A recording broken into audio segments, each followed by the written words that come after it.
Imagine for a second that you're holding ultimate power.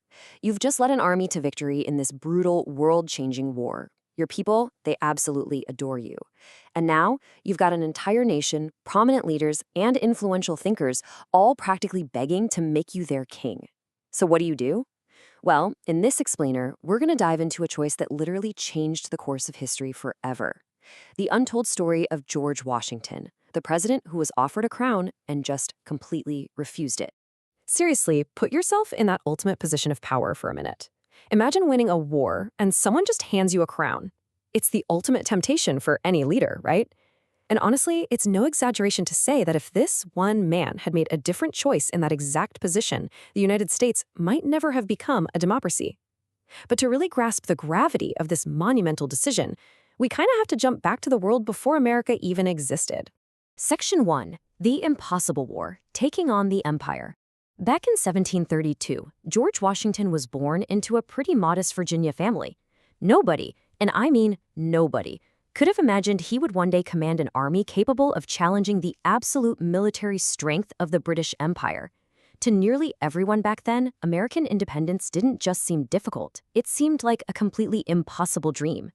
When the American Revolution kicked off, Washington wasn't exactly stepping into the role of a general commanding some elite, well-oiled military machine. Far from it.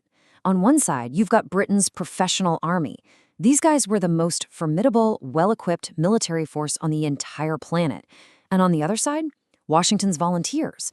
He was commanding farmers, blacksmiths, shopkeepers, and just everyday citizens with virtually zero combat training. It was a true David versus Goliath scenario.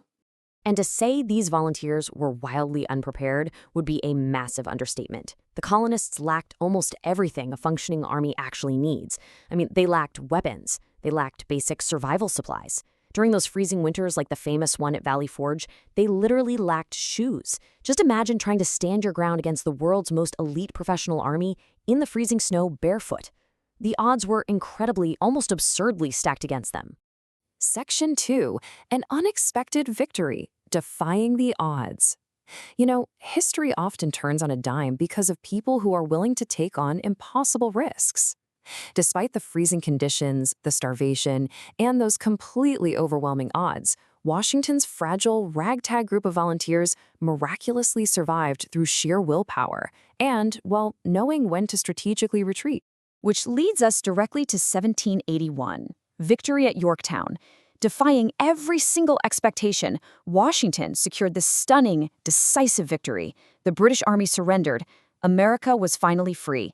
And it was a moment that left the entire world absolutely stunned. People trusted him more than anyone else alive.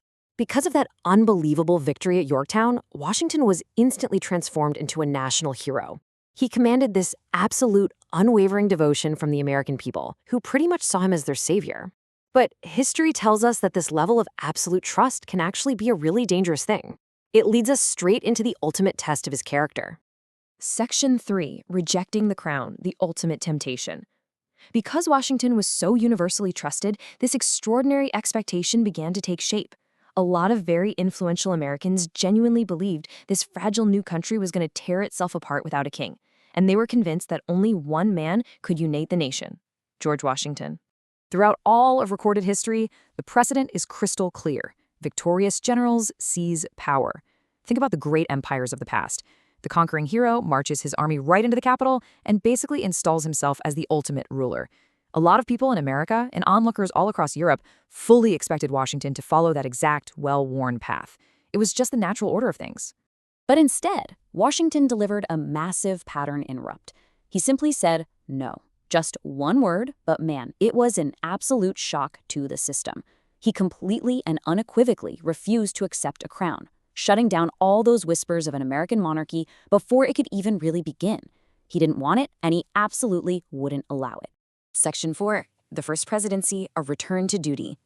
Instead of seizing power with his military might, Washington proved that the military could, and honestly must, remain under civilian control. He did something almost unthinkable at the time. He voluntarily resigned his military commission. This move completely astonished all the European monarchs who were watching from across the Atlantic. Let's look at how this actually unfolds. First, he willingly gives up his power, resigning as commander of the Continental Army. Next, he heads back home to Mount Vernon, genuinely intending to just live out his days as a private citizen. But years later, the new Constitution is drafted, creating the office of the presidency. Finally, Washington gets called back. He becomes the first president because he was literally the only person the nation trusted enough not to abuse that newly created executive power. But even as the first president, Washington remained deeply cautious about the authority he held. He feared that too much power could destroy the republic. Having just fought a war over it, he knew firsthand the corrosive nature of absolute power. He completely understood that every single action he took and every precedent he set would define the American presidency for generations to come. Section 5. The power of refusal. Walking away again. So, after serving his initial time in office, Washington faced yet another massive choice. He was still wildly popular. He could easily stay in office indefinitely, effectively becoming a king in everything but name. Or he could step down entirely and return power right back to the people. He chose to serve exactly 2 elected terms. That number is monumentally important. It represents this unwritten tradition Washington created by choosing to walk away a second time. By stepping down, he set a standard for the peaceful transfer of power that lasted for over a century and a half, eventually becoming formal law much, much later with the 22nd Amendment.